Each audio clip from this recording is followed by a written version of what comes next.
Sveiks, brīnišķīgais klausītāji raidierakstā, tāpēc, ka traumēts. Šis ir raidieraksts, kurā var uzzināt viegli saprotamu informāciju par to, kā ikdienas dzīvē izskatās un tiek piedzīvotas psiholoģiskas traumatizācijas sekas. Es esmu Vita Kalniņa, psiholoģe un psihoterapijas speciāliste, un arī vairāku grāmatu autore. Es ceru, ka šī informācija mazinās kauna un vainas sajūtas par dažādiem simptomiem un sniegs kaut nelielu atvieglojumu tiem, kas savā dzīvē piedzīvojuši dažādas psiholoģiskas traumas. Atpazīt un saprast ir viena no pirmajiem soļiem dziedināšanās ceļā. Tad nu ņemu tevi pie rokas un speram šos soļus kopā.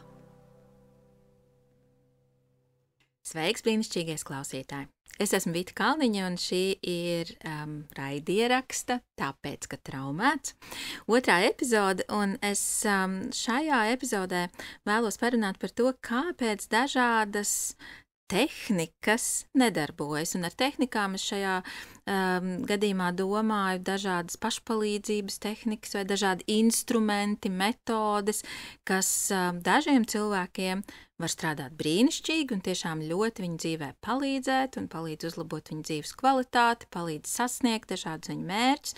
Savukārt citiem cilvēkiem neko viņi ar to īsti nevar iesākt. Un droši vien gribu sākt ar to, ka iespējams arī tu esi skatījies uz cilvēkiem, kuriem strādā visādas metodas un varbūt kaut ko pat pamēģinājis, vai arī nemaz neesmu mēģinājis, jo uzreiz jau es padomājis, ka diez vai tas ir priekš manis, diez vai man kaut kas tāds strādās. Bet šobrīd es tad labprāt tev paskaidrotu, kāpēc cilvēkiem, kas nav vēl pārstrādājuši savas traumatizācijas, pat tiešām vajadzētu būt, pat varbūt arī mazliet piesardzīgiem ar dažādām šādām metodēm un atrast drusku citus ceļus vai pielāgot šos ceļus, lai tie būtu vairāk piemēroti viņiem. Un pirms varbūt tās es runāju par tādām konkrētākām jau metodēm, un es gribu parunāt pavisam nedaudz par meditāciju, par arī tādām pozitīvās psiholoģijas lietām un tādām pozitīvām afirmācijām un arī pieskarties disciplīnas jautājumiem. Pirms es par viņiem runāju, es nedaudz vēl gribu pastāstīt tādu teorētisko pamatiņu, lai vieglāk saprast. Tātad traumas sekas mēs atrodam mūsu nervu sistēmā. Ja? Nervu sistēma ir tā, kura glabā šīs sekas. Un kādā veidā tas notiek, kā tas izskatās, tā ir nervu sistēma, kura nespēja sev saglabāt balansā, kura ir tāds, svešvārds varbūt disregulēta, ja? Kura nespēja sevi vairs pati regulēt. Un šāda nervu sistēma ietekmē arī to, protams, kā mēs domājam un kā mēs uzvedamies, un šādas disregulētas nervu sistēmas ietekmē rodas arī dažādi uzvedības modeļi. Mēs izveidojam dažādus aizsargu mehānismus, par kuriem es arī runāju jau iepriekšējā epizodē. Veidojas arī visādas pārliecības par sevi, ja, ko mēs ticam, ko mēs domājam par sevi, arī par citiem, par pasauli. Un šie uzskati par sevi un par citiem, viņiem bieži vien ir liels spēks, un viņi ir patiešām tā kā pašos pamatos dziļi mūsos iekšā, lai ko mēs arī varbūt ar prātu mēģinātu sev kādā brīdī pateikt. Ja? Par to tad es arī tālāk stāstīšu. Nervu sistēma rūpēs par to, lai mēs varam pirmkārt jau izdzīvot, un tad arī, protams, dzīvot, un ne tikai vienkārši dzīvot, bet arī, lai mēs esam tik tādi fleksibli, ka mēs esam spējīgi arī augt, attīstīties, ka mēs varam arī tā skaitā baudīt visu, ko skaisto, kas mums dzīvē ir. Tātad, ka mēs neesam tikai izdzīvošanas režīmā, un gan jau, ka arī tev varbūt ir kaut kur, ja tu interesējies par šīm tēmām, nākušas priekšā dažādas informācijas, dažādi ieraksti, man liekas, Instagramā šobrīd ļoti populāri runāt par to, kas liecina par to, ka tavu nervu sistēma darbojas izdzīvošanas režīmā. Un izdzīvošanas režīmā dzīvojot, protams, ka nepaliek vairs pāri spēks, enerģija vēl kaut kam vairāk, un arī ļoti, ļoti spēcīgi šīs aizsarga reakcijas darbojās. Tātad pēc piedzīvotās traumas nervu sistēma ir tādā īpašā, var teikt, tādā mobilizācijas stāvoklī. Ir jau pārbaudīts, ka pirmās metodas, ko viņa liek priekšā, lai tiktu galā ar kaut kādu pārslodzi, nedarbojās. Jā, to noteikti arī jau ir dzirdēts, kaut kad atsevišķi pastāstīšu, bet tagad tikai pieminēšu, kas ir tās pirmās lietas, ko mēs darām, tad, kad mēs esam ļoti augstā stresā. Tad vispirms ir cīņa, tad ir bēgšana, un tad ir sastingšana, tā kā gandrīz kā izliekoties, ka mēs esam miruši, un man liekas ļoti precīzi to tad var iztēloties, ja mēs, piemēram, savā iztēlē redzam kādu dzīvnieku, kurš mūk no kāda lielāka dzīvnieka, kurš varētu viņu apēst, jā, tad, nezinu, kādu zaķīti vai, ko jūs tur iztēlē redzat, tad kad tas zaķītis beigās, ja viņš saprot, ka viņš nevar cīnīties ar to vilku, jā, tā tad viņš neuzvarēs, viņam nav arī šobrīd iespēja vairs aizmukt no tā vilka, lai cik ātri viņš tur skrietu, vilks tāpat būs ātrāks, tad viņš nokrīt zemē, sastindzis un izskatās it kā būtu beigts, un reizēm patiešām tas arī palīdz, citreiz tas plēsīgais zvērs vai tas vilks var zaudēt interesi par tādu zaķīti un arī aiziet tālāk, citreiz arī tas nepalīdz, bet tieši šādā secībā arī šīs aizsardzības stratēģijas mēs izmantojam savā dzīvē. Nav vispirms bēgšana, vispirms tomēr ir cīņa, tad ir bēgšana un tad ir sastingšana, un lai arī mēs varbūt tīri burtiski ceru, ka nevienam no jums nenākās bēgt no kāda uzbrucēja, kurš, vēlas, aplaupīt vai kā citādāk izrēķināties, tad skaidrs, ka mēs to tāpat varam piedzīvot arī dažādās attiecībās, kur varbūt tas ir tikai verbāls cīņas.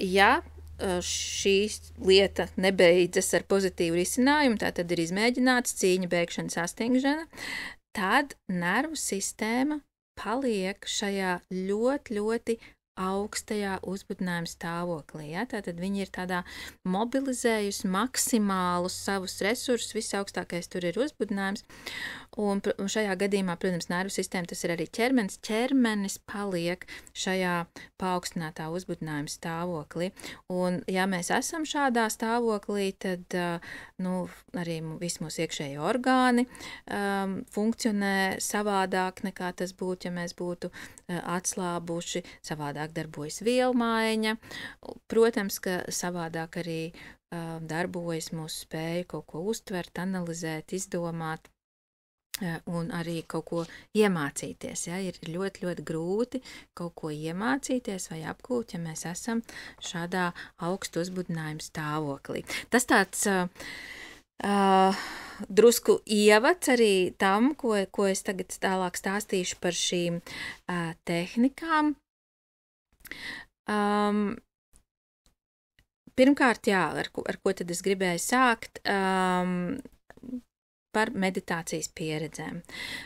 Es pati godīgi saku, no rītiem cenšos meditēt, cenšos to darīt regulāri, jo šobrīd esmu sapratusi, ka tas man palīdz labāk funkcionēt manā dienā, tad, kad man īpaši arī daudz jādara, liela slodze, daudz klientu. Es tiešām izjūtu, ka man ir vieglāk arī palikt pie sevis, neiekrist tik ļoti varbūt kādreiz arī kaut kādos citu cilvēku pārdzīvojumos. Protams, ka manā profesijā tas ir ļoti svarīgi, un mēs to esam mācījušies, mēs to esam trenējuši, un tāpat, ja ir bijusi šī meditācijas praksa no rīta, tad to ir vieglāk izdarīt, vieglāk arī varbūt nesatraukties kaut kādās situācijās, kas varētu būt potenciāli bīstams, kaut vai, piemēram, braucot pie stūras mašīnā, skaidrs arī tur var veidoties visādas situācijas. Jā, to es esmu šobrīd pamazām sapratusi un lietoju savā labā, bet tā pilnīgi noteikti nav bijis visu laiku, un es esmu arī no tiem cilvēkiem, kas daudzus gadus teica, es nezinu, kas ir tie cilvēki, kas var meditēt, tas vienkārši nav priekš manis. Ja? Un, protams, ka nees vienīgā tāda ir arī citi cilvēki, kas tā uzskata, kas tā domā, kas tā jūtās. Kāpēc tas tā ir? Jo ir ļoti iespējams, ja nervu sistēma ir šajā augsta uzbudinājuma stāvoklī traumas rezultātā palikusi, tad meditācija nevis dod mierinājumu un atslābumu, bet gluži otrādi iespējams, ka cilvēks vēl vairāk sāk uztraukties meditējot, ka viņam parādās pat varbūt kaut kāda ķermeniska simptoma, sirdsklaus, pātrināta elpošana, ka viņš vispār nespēja palikt tajā stāvoklī, ka visu laiku viņa domas nemitīgi ved kaut kur projām. Protams, kas arī ir normāli meditējot, bet tomēr tas ir tādā intensīvā veidā, un viņš drīzāk ir pārgurs no tā un izmisis, nekā tas dod viņam kaut kādas tādas labas izjūtas un pieredzes.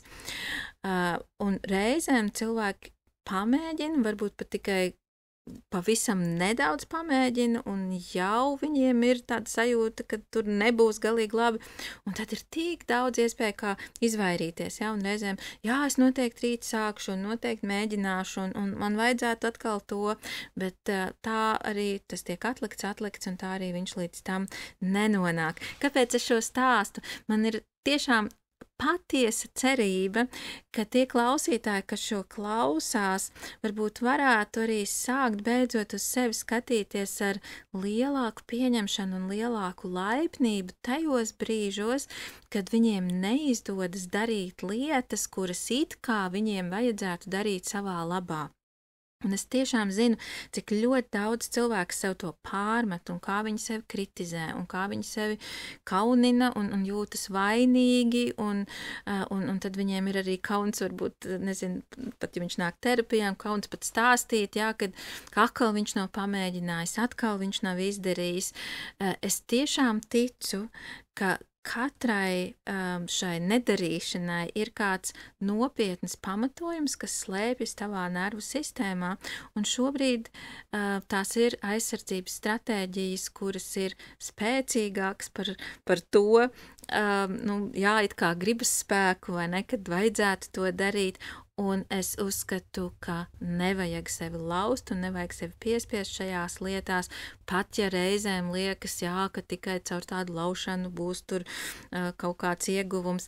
Varbūt reizēm, bet ir jāieklausās tajā, ko ķermenis saka, ko nervu sistēma saka, un jā, te es negribu teikt, ka vispār jāatmet tam ar roku, bet varbūt tad jāmeklē veidi, kā ieskatīties tajā, kas tad tur īsti apakšā dzīvo, kas tad ir tā nepārstrādātā trauma, kas tad tur rada visu laiku šo ilgstošo uztraukumu, kas viņu notur, ja? Kā tomēr varbūt varētu tikt ar to galā, lai nebūtu dzīve jāpavada šajā, tā saucamajā izdzīvošanas režīmā.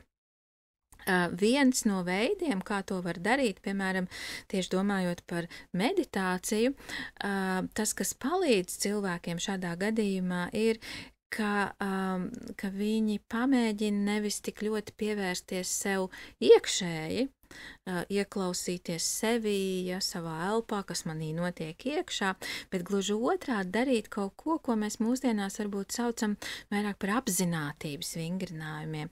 Un tas ir apzinātība, kas būtu vērsta kā vairāk uz ārpusi, pievērst uzmanību dažādām detaļām ārpusē, apstīties kārtīgi izpētīt, kur tad es atrodos šobrīd, un uzsvērt sev un uzsvērt savai nervu sistēmai, ka es esmu drošībā. Jo nervu sistēma joprojām funkcionē, izejot no šī nedrošības stāvokļa, un tas, kas viņai būtu vajadzīgs, lai vispār kaut kādas pārmaiņas būtu iespējams, ir nepieciešams pamazām nonākt drošībā. Un, jā, šobrīd ar šādu pieredzi izskatās, ka drošību panākt nebūs iespējams pievēršoties sev iekšpusē, tad mēs to darām skatoties ārpusē, un ne tikai skatoties, šeit arī ļoti svarīgi varbūt pieslēgt citas maņas, ja, kas ir arī tās lietas, ko es dzirdu ārpusē, varbūt, ko es varu sasmaržot sev apkārt, ko es varu arī sataustīt sev apkārt, vai varbūt, ja es atrodos kaut kur ārā, tad es varu sajust, nezinu, sauli uz savas sejas vai vēja pūsmu uz savas ādas vai matos. Tātad kaut ko, kas man iedotu tādu drošības sajūtu, te, kur es esmu, te tagad viss ir droši un kārtībā. Droši vien neieteiktu šito mēģināt tad, kad, nezinu, neapsēsties ārā, kad valda vētra un tu nevar saprast, kurā brīdī kāds koks nolūzīs vai vējš kaut ko aizpūtīs projām. Tā kā patiešām arī tīri objektīvi rūpēties pēc iespējas par šo drošību tajās situācijās, jo īpaši, kad tu mēģini mazliet vājināt šos aizsardzības mehānismus, tā kā mazliet varbūt paplašināt šo savu izturības slieksni, jo, ja manas aizsardzības saka, viss nemaz nedara, šeit ir nedroši, tad es varbūt varu pamēģināt drusciņi šajā vienā konkrētajā veidā un iespējams piedzīvot, tik daudz, tik tālu tas bija droši, tas bija ok. Ja?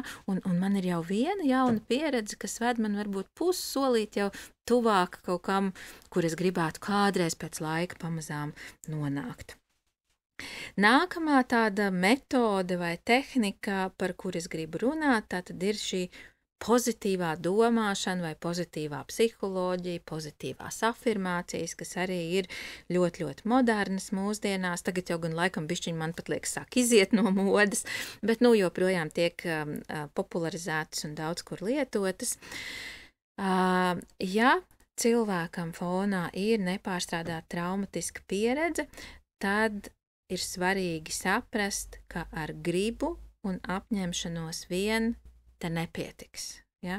Tas nav par to, ka es neapņemos, ja? un man tur slinkums ir, reizēm tiešām arī par slinkumu to mēdz dēvēt, bet tur ieslēdzas kaut kādas nozīmīgas atkal aizsardzības reakcijas. Piemēram, iztēlojamies, ir tagad, nezinu, cilvēks, kurš viņš ir kādu laiku bez darba, nezinu, kā mēs viņu varētu nosaukt, Teo, tas būs, es domāju, teiksim, Teo, kurš kādu laiku ir bez darba, un, protams, ka viņš ir drusku varbūt arī nomākts par to, kad viņam neizdodas atrast to darbu, un viņš labprāt meklēt viņu, un jūtas arī drusku nedroši, kā tas būs, bet, vajag to darīt, darbu vajag. Un iespējams, kad viņš mēģina tiešām sev pārliecināt, viss būs kārtībā, tu noteikti atradīsi darbu, ir daudz darba vietas, kurām varētu noderēt tavas prasmes un tavas profesionālās zināšanas un kompetences, un tu tomēr esi uzticams darbinieks un vari būt lojāls un vari pacietīgi un kārtīgi strādāt, un noteikti, ka ir arī foršas darba vietas, kuras labprāt gribēs tevi savā komandā.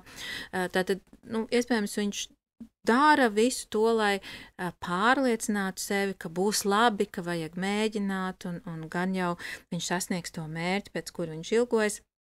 Ja Teo ir vēl advancētāks, iespējams, ka viņš pat gulētējot klausās īpašas afirmācijas, vai viņš ir sarakstījis šīs afirmācijas kaut kur. Man gan grūti iztēloties, vai es nezinu, vai vīrieši tā dara, es vairāk dzirdēs pa sievietēm, bet iespējams arī dara, ka, nezinu, ir uz līmlapiņām uzrakstīts kaut kāds, tev izdosies, tu dabūsi darbu, viņš ir salīmējis sev kaut kur pie spoguļa, bieži vien cilvēki līmē šīs afirmācijas, jo tā, ka tu tīri zobus, tu visu laiku uz to skaties un redzi, un tas tev tā kā atgādina, ja, kad tev tas būs iespējams. Un es tiešām vēlreiz gribu uzsvērt, ka es nenoliedzu to, ka šīs metodas kādam var darboties. Es tiešām zinu arī cilvēkus, kam viņas darbojās, un kas ilgtermiņā viņas izmanto un sasniedz ļoti labus rezultātus.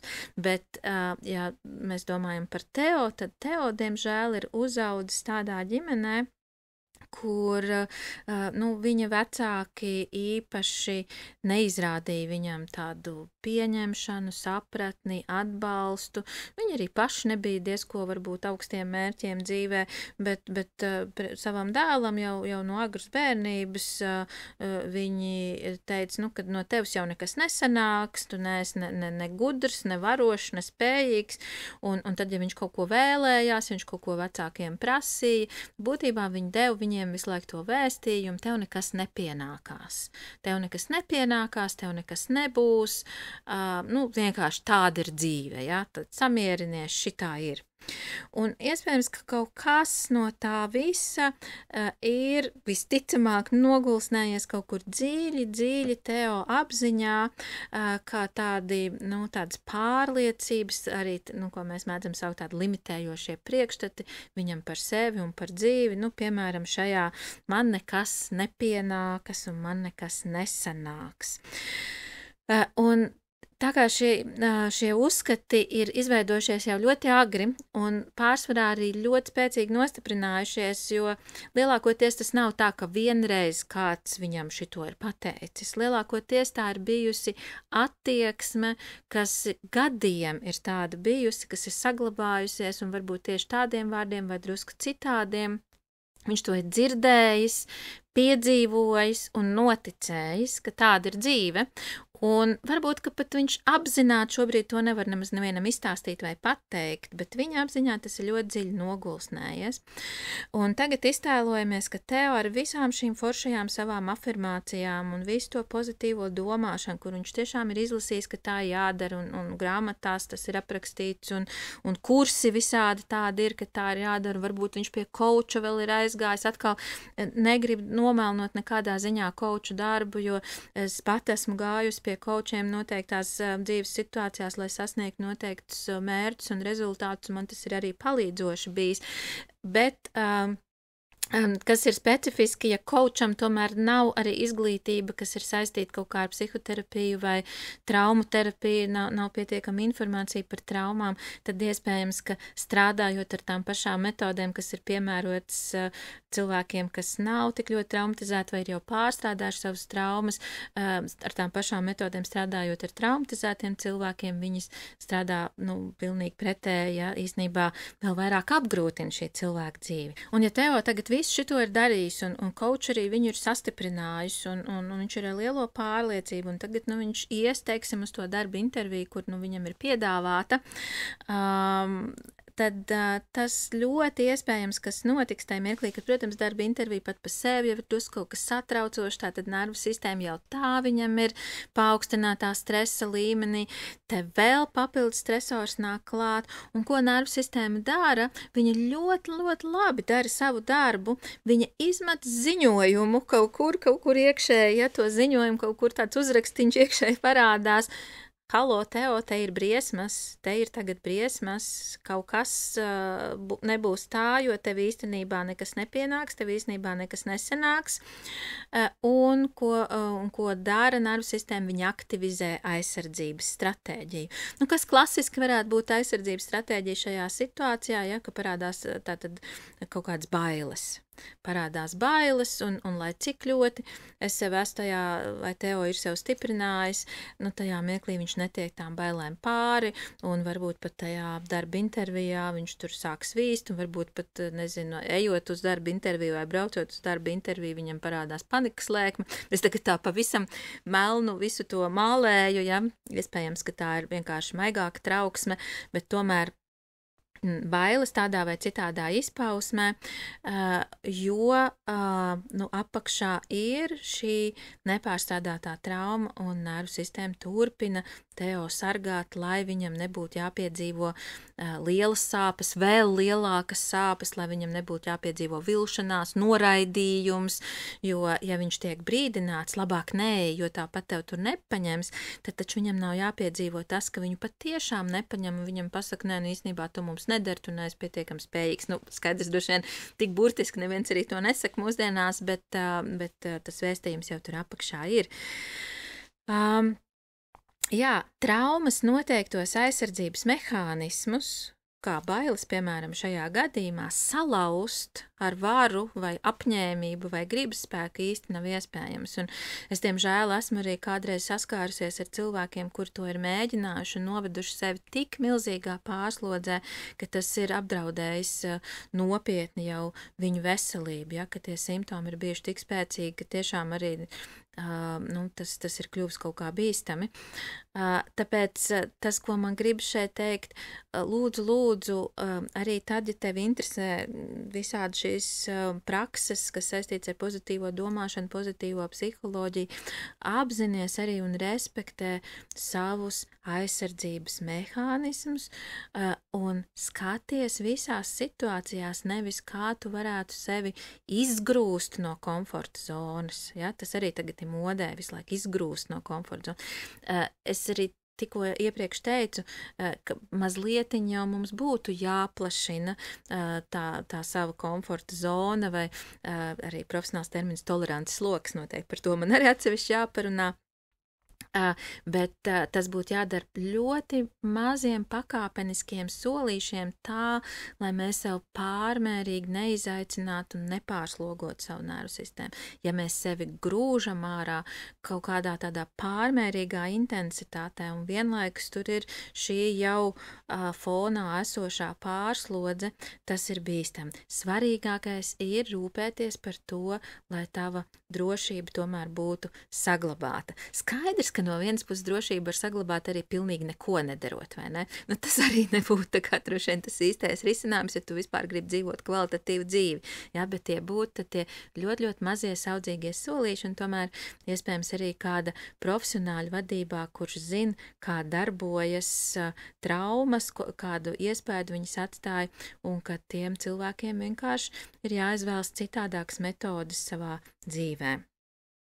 Ir, protams, arī populārs visādas tādas metodas, kas īpaši, man gribas lietot to anglisko vārdu, pušo, ja, vai piespiež uz kaut kādām darbībām, visādi izaicinājumi, un ja viņi vēl notiek kaut kādā tādā semināra veidā, kur daudz cilvēki ir sanākuši vienkopus, un tad viņi saņem tādu milzīgu tā kā uzrāvienu, jā, tagad es iešu, darīšu, šodien, rīt, viss sanāks, viss man izdosies.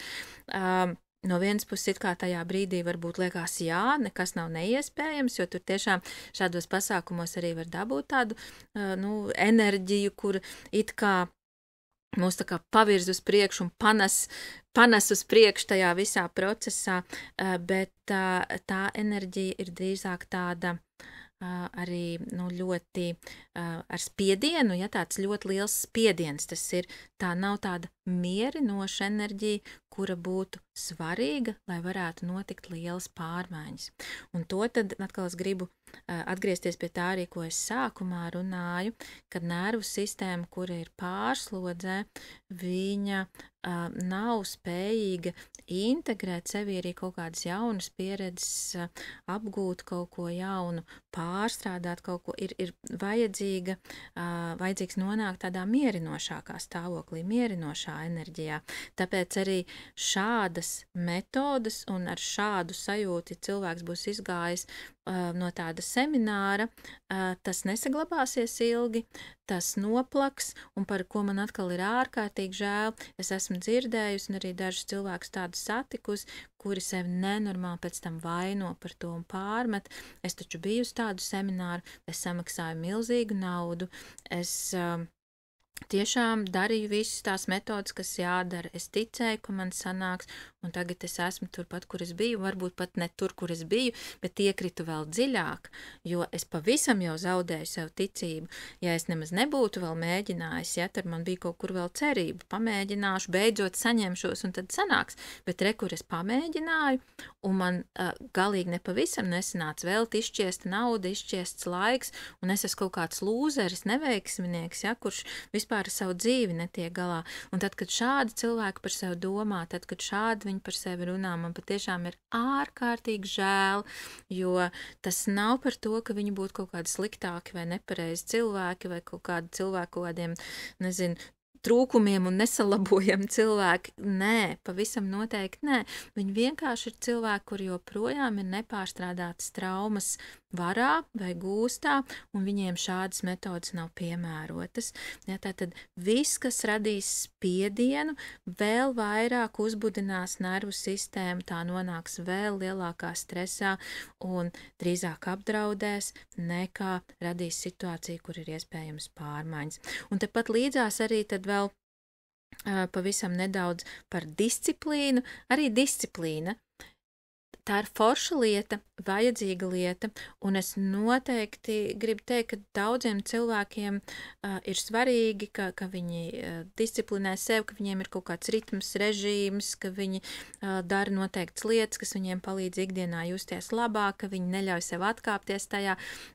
Es tiešām abrīnoju cilvēkus, man tikko viena draudzene stāstīja, sen viņa nebija satikusi, un viņa man saka, klausies, es jau 5 mēnešus katru rītu 15 minūtes vingroju, un es neesmu nevienu rītu izlaidus, un man tiešām likās tā, vau, es domāju, un ir pie tam vēl vasara, jā, un droši vien arī kaut kāds tur tusiņš vai vēl kaut kas, bet katru rītu, kā viņi pieceļās, viņi tās 15 minūtes pavingro, un viņi tiešām ar katru jau nākamo nedēļu vai mēnesi jūtās arvien spēcīgāka par sevi, gan tajā tīri fiziski, jo viņi ir vingrojusi, gan arī tajā, ka reka viss ir iespējams, ka vienkārši tu izvirzi sev kaut kādu to mērķi un izveido šo disciplīnu, izveido šo rutīnu, un tas darbojās.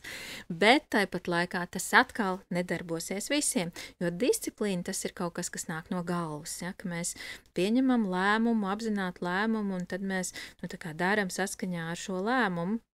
Savukārt cilvēki, kuriem ir nepārstrādātas traumatizācijas, viņiem šo ir ārkārtīgi grūti izdarīt, viņu pārslogotā nervu sistēma neļauj viņiem tādā veidā darboties. Viņiem būtu palīdzoši meklēt tādus veidus, kā mainīt kaut ko savā dzīvē, kas ir labvēlīgāki, mierinoši. Tā kā drusku tādi iekšēji jautājumi, kas būs saudzīgs veids, kā es veikšu kaut kādas pārmaiņas. Nevis tāds veids, kā man draudzene dara, jo es teikšu godīgi, es arī šitā nevaru, man nekad nav sanācis katru rītu vingrot, man pat nesanāk 3 reizes nedēļā vingrot, un jo vairāk man nesanāk, jo vairāk es sev pārmetu, un tad beigās es labāk nemaz neapņemos to vairs darīt. Un tiešām, tā kā es paklausījos šo savu draudzeni, man likās, bet ja viņa var, ar ko tad es būtu sliktāk, ja, kāpēc tad es nevarētu? Un kaut kur jau gribās līdzināties tiem cilvēkiem, kas mūs iedvesmo ar saviem piemēriem, ka viņiem izdodas, un no vienas puses tas ir forši, bet man tas tā arī neizdevās, es tiešām atkal pēc tās sarunas drusku mēģināju, bet tāpat man tas neizdevās, un tad es vienkārši sāku sev jautāt, kas tad būs tas mans veids, kā es varu kaut ko pavisam nelielu, pavisam nedaudz izdarīt, un es pieņēmu lēmumu, es sākšu ar to, ka es no rītiem vienkārši vēl kārtīgi izstaipīšos, un varbūt veltīšu tam vairākas minūtes, tiešām izstaipīšos tā, ka ir tāda ļoti, ļoti patīkama sajūta ķermenī, es to nedarīšu ne pēc kādas programmas, ne pēc kāda video, ne pēc kādas grāmatas, vienkārši tā kā mans ķermenis jūtas, tā kā gribās tai brīdī, es tam impulsam arī sekošu līdz, un kaut kāds rīts man tas izdodas, kaut kāds rīts nē, bet es saprotu, ka tas ir kaut kāds viens solis ceļā uz to, kur es varbūt kādreiz gribētu nonākt. Bet tad arī jautājums, vai man tur vajag vispār nonākt, un ko tas tad man nozīmēs. Tā kā atkal tā ir tāda saruna ar sevi, kas dara tieši man, un kas ir saudzīgs un maigs veids priekš manis. Jo saudzīgs un maigs veids, tas nav mazdūšīgs veids, tas nav, ka es domāju par sevi, vai kaut kāda vārgula, mīkstā vai neveiksminiece, citi var, maratonu noskriet, tu tik izstaipīties. Nē, tas ir vienkārši tas, kas dara man. Es esmu šāds cilvēks, ja, un es dodu sev laiku priekšā, un es neprastu no sevis to, ko dara man draudzene, vai to, ko dara, tāds vai cits cilvēks Instagramā, lai gan man patīk, piemēram, es arī sekoju, piemēram, godīgi pateikšu Laurai Grēviņai, man liekas diezgan iedvesmojoši, tas, ko viņa dara skrienot un braucot ar riteni, un man ļoti patīk sekot tam līdz, bet ne ar tā domu, ka man arī tā ir jādara. Vienkārši tas ir, kaut kā tā pozitīvi un priecīgi, ka viņai tas izdodās. Es priecājos par viņu, skatoties uz to. Ja? Tā kā arī tā var skatīties uz citiem cilvēkiem, nemēģinot uzreiz ar viņiem salīdzināties, un pilnīgi noteikti atceramies, ja mēs sākam ar kādu salīdzināties, diezgan droši mēs beidzam ar to, ka mēs esam kaut kur nevarīgāki vai nespējīgāki, ka mums kaut kas izdodas sliktāk nekā šiem cilvēkiem. Jā, tas arī laikam ir tas, ar ko man gribētu šodien beigt, ar tādu vēlējumu jums būt laipniem pret sevi, labvēlīgiem pret sevi, iejūtīgiem ar sevi. Es zinu, ka traumatizētiem cilvēkiem arī šis ir mega liels izaicinājums, bet šis ir tas, tomēr, kas varētu būt tomēr tai kategorijā vairāk pirmie soļi. Lūdzu, neprasi no sevis kaut ko pārmērīgi lielu un daudz, neizdzen sevi, neizdari uz sevi pārmērīgu spiedienu, neesi nežēlīgs pret sevi, tas nedarīs neko labu ne tev, ne arī apkārtējiem tev apkārt. Lai tad izdodas tāda laipnība, mīlestība, tas uzreiz varbūt daudz teikts, bet laipnība, un tiekamies atkal nākamajā epizodē. Paldies par to, ka tu klausies to, ko esmu vēlējusies pastāstīt, un man būtu arī ļoti svarīgi, ka tu varētu dot man kādu atgriezenisko saiti, ka tu varētu dalīties kādām savām pārdomām par to, ko es šeit stāstu šajā raidierakstā. Vislabāk es aicinātu to darīt manā Instagram kontā. Tur tu atradīsi arī, ka katrai epizodei ir viens ieraksts, un tad varbūt arī tur komentāros tu vari ierakstīt savu komentāru, savu atsauksmi, par to es būšu ļoti, ļoti priecīgi un pateicīgi, tīpaši vēl šobrīd pašā raidieraksta sākumā, ka es vēl mazliet meklēju tos veidus, kā labāk un ko vairāk un kā man ar tevi runāt, lai tas būtu pēc iespējas saprotamāk un liederīgāk. Šādas atsauksmes būs man tad palīdzošas. Kur atrast manu Instagram kontu, tu atradīsi arī raidieraksta piezīmēs, tur ej vienkārši un tad klikšķini virsū, ja vēl neesi manos sekotājos. Un vēl viens lūgums izskaņā, ja tev patīk tas, kā un ko es šeit stāstu, tad lūdzu padalies tālāk ar informāciju par to, ka ir šāds raidieraksts, lai tad pēc iespējas vairāk cilvēku uzzinātu par to un noklausītos, un varbūt arī viņu dzīvēs kaut kas varētu mainīties uz pozitīvo pusi. Es ticu, ka tādā veidā mēs visi kopā varam padarīt šo pasauli un mūsu mīļo Latviju par tādu jaukāku, laipnāku un iejūtīgāku vietu. Paldies katram, kas to izdarīs, un tiekamies!